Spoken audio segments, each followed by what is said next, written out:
हरियाणा के सीएम मनोहर लाल ने राज्यसभा चुनाव को लेकर अपना पावर गेम दिखाया। अपने नजदीकी राज्य सार्वजनिक उपक्रम ब्यूरो के चेयरमैन सुभाष बराला को राज्यसभा उम्मीदवार बनाकर एक तीर से 3 निशाने साधे।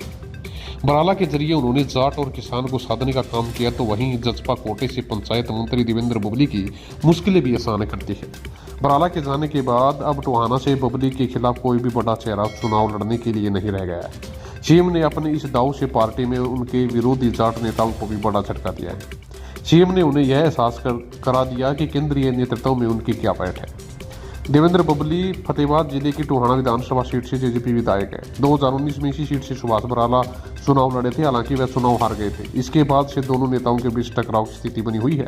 इस टकराव के बीच जजपा कोटे से देवेंद्र बबली पंचायत मंत्री बन गए। इस स्थिति में सुभाष बराला और देवेंद्र बबली का टकराव अधिक बढ़ गया। धीरे धीरे देवेंद्र बबली की सीएम मनोहर लाल के साथ नजदीकियां बढ़ने लगी। सीएम मनोहर लाल ने कई बार देवेंद्र बबली व सुभाष बराला के बीच रिश्ते सही करने की कोशिश की।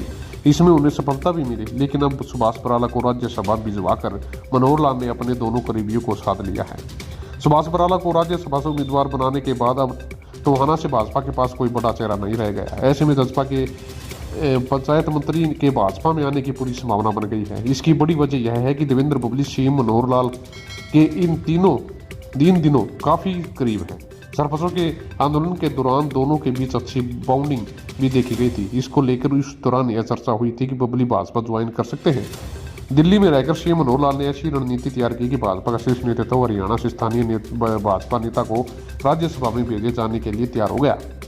हाईकमान के पास शनिवार को ही 3 सदस्यों के नाम भेज दिए गए थे, जिसमें सुभाष बराला का नाम सबसे ऊपर था। अन्य 2 ऐसे नेताओं के नाम शामिल किए गए जिनकी केंद्रीय नेतृत्व को राजनीतिक रूप से लाभ मिलता दिखाई नहीं दे रहा था। ऐसे में बराला के नाम पर मोहर लग गई। राज्यसभा के लिए नामांकन करने का 16 फरवरी को अंतिम दिन है। विधायकों की संख्या बल के आधार पर सुभाष बराला का राज्यसभा जाना तय है।